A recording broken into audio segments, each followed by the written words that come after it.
నిన్న కోమటిరెడ్డి పోతే బస్సులో కూడా అప్పుడు మహిళ ఇచ్చింది కదా, చాలు కదా, అదే తెలుస్తుంది కదా. అది ఎవరో పెట్టలే కదా. అప్పుడు ఏ యూట్యూబ్ ఛానల్ పోయి రికార్డ్ చేయలే కదా. దాన్ని కోమటిరెడ్డి గారు పోయినప్పుడు ఒక మహిళ స్పందన, రాజగోపాల్ రెడ్డి గారు, వెంకటరెడ్డి గారు అంటారు, రాజగోపాల్ రెడ్డి గారు పోయినప్పుడు ఆ మహిళ ఇచ్చినటువంటిది వాళ్ళ సొంత మీడియా వాళ్ళు షూట్ చేసుకున్నది. ఇంకా వాళ్ళు అయితే రాజగోపాల్ రెడ్డి సోషల్ మీడియానన్నా దాన్ని షూట్ చేయాలి, లేదా బస్సులో ఉన్నటువంటి ప్రయాణికులన్నా షూట్ చేయాలి. అప్పటికి ఇంకెవరు కూడా లేరు. అంటే వాస్తవంగా ఒకటి ఎప్పుడే కూడా సమాజంలో వాస్తవాన్ని కొంతవరకే దాచిపెట్టగలం. ప్రజల ఆగ్రహాన్ని కొంతకాలం మాత్రమే మనం అణిచివేయగలం. ఆ ఆగ్రహాన్ని ఆ పరిధి దాటిందంటే అది ధర్మాగ్రహం మాత్రం. అంటే ఆ ధర్మాగ్రహం ముందు ఈ ప్రభుత్వాలు మీడియా ఏవి దాచిపెట్టలేవు.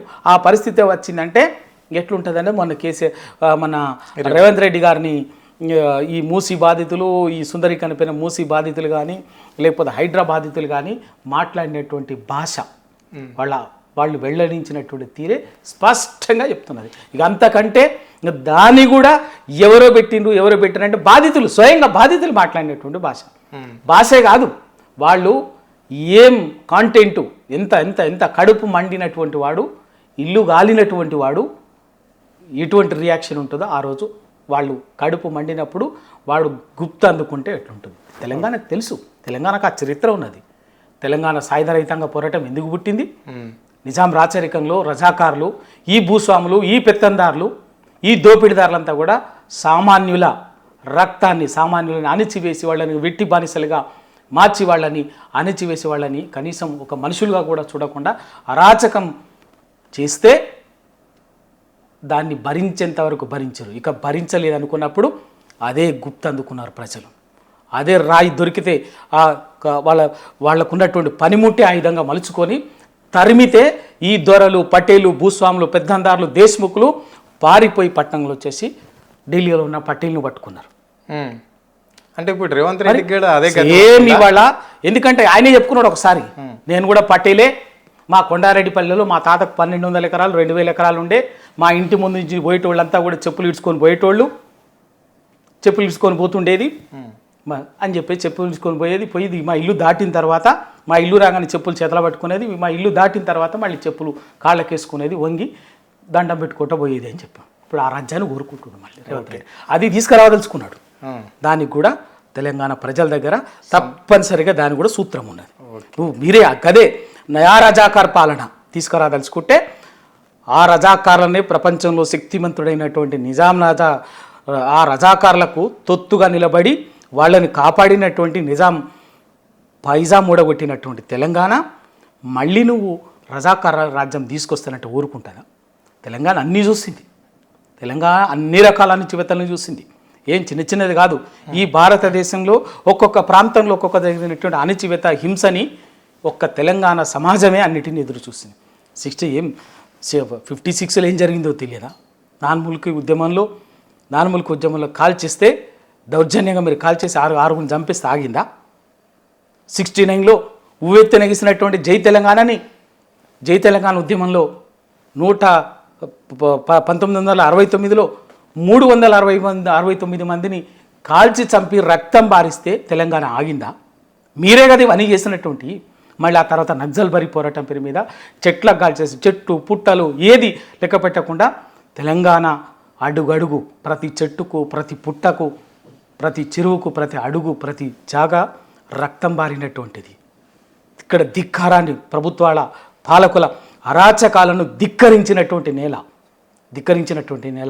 ఏం మర్చిపోయింది అనుకుంటారా? వాళ్ళ ఆదివాసీ గర్జన పెట్టంగానే ఏదో అని చెప్పగానే ఇంద్రవెల్లిలో ఆదివాసీల హక్కుల కోసం మాట్లాడితే ఆదివాసీల రక్తం బారించి, ఆదివాసిని పచ్చని అడవుల్లో రక్తం బారించి ఆదివాసీలను ఉసురు పోసుకున్నటువంటి ఇంద్రవెల్లిని ఎవరు చేస్తారో మర్చిపోయింది అనుకుంటున్నారా? ఆ తర్వాత ఇట్లా ఇంకా ఇవన్నిటి కూడా తప్పనిసరిగా ప్రజలు అటువంటి వాటినే తట్టుకొని ఎదిరించి నిలబడి పాలకుల మెడలు వంచారు. ఇవాళ తెలంగాణ ఉద్యమ క్రమంలో కూడా అడుగడుగున మీరు చేసినటువంటి మోసం, ద్రోహం ఎవ్వరు మర్చిపోలే.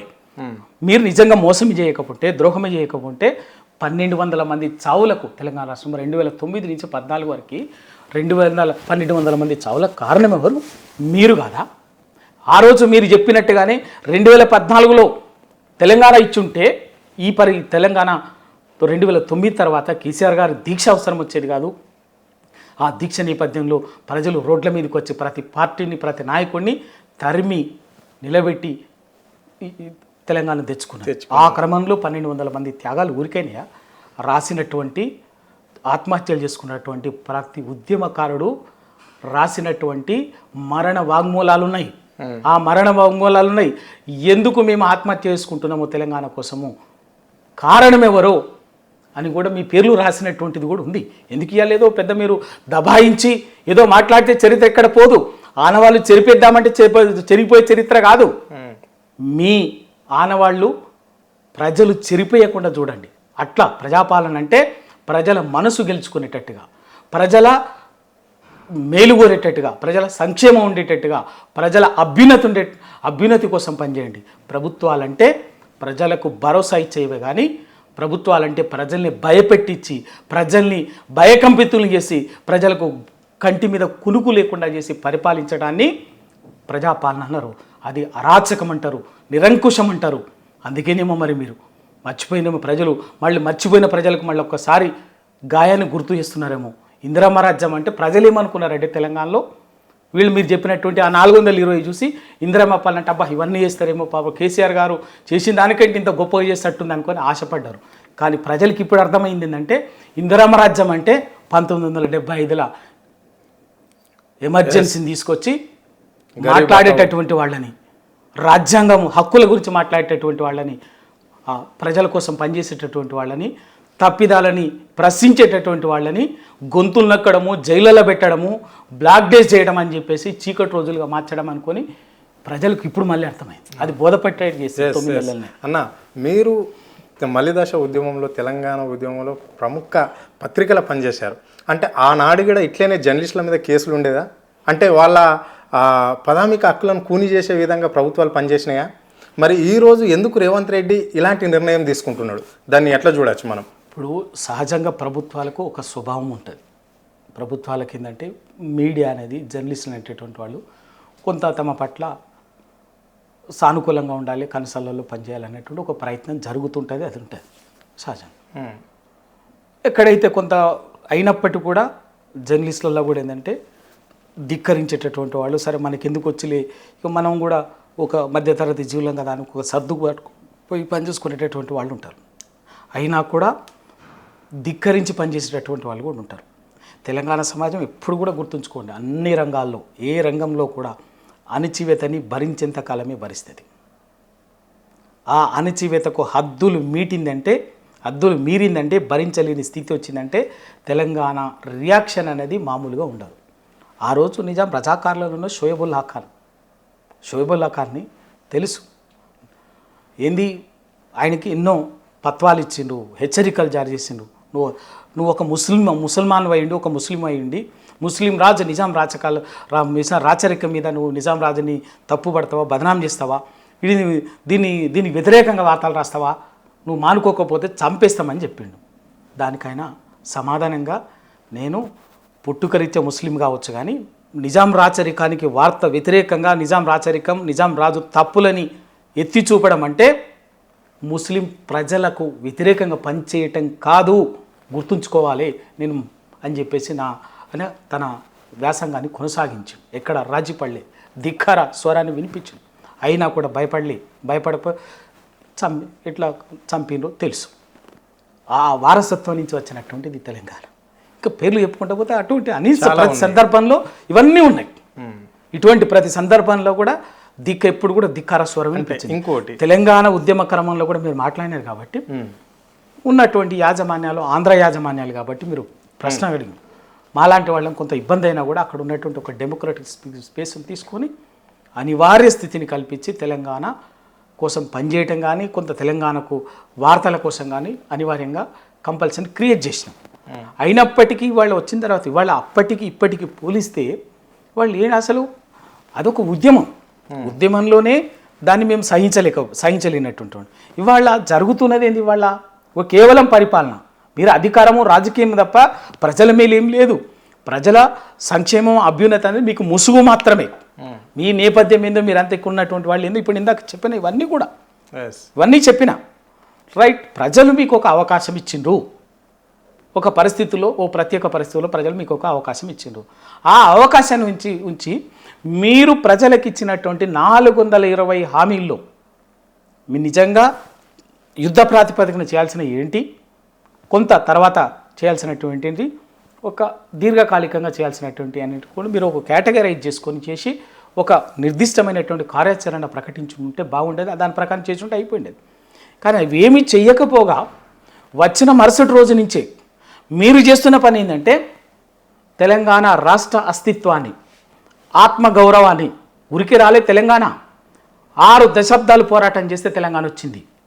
ఆ 6 దశాబ్దాల పోరాటాన్ని కించపరిచేటట్టుగా మాట్లాడతారు. ఆ తర్వాత వచ్చినటువంటి ఆ త్యాగాలను కించపరిచేటట్టుగా మాట్లాడతారు. ఆ త్యాగాల నేపథ్యంలో ఏర్పడినటువంటి తెలంగాణ రాష్ట్రం, కేసీఆర్ గారు తొలి ముఖ్యమంత్రిగా అప్పటి వరకు తెలంగాణ అంటే మీకు పరిపాలించుకోరాదు, మీకు కరెంటు లేదు, మీకు వనరులు లేవు, ఏది లేదు, మీకు అసలు మనుషులే కాదన్నటువంటి మనం చూసినాం. అప్పటి పాలకులు, సీమాంధ్ర పాలకులు ఎట్లా మాట్లాడారు తెలంగాణ వాళ్ళ పట్ల తెలుసు.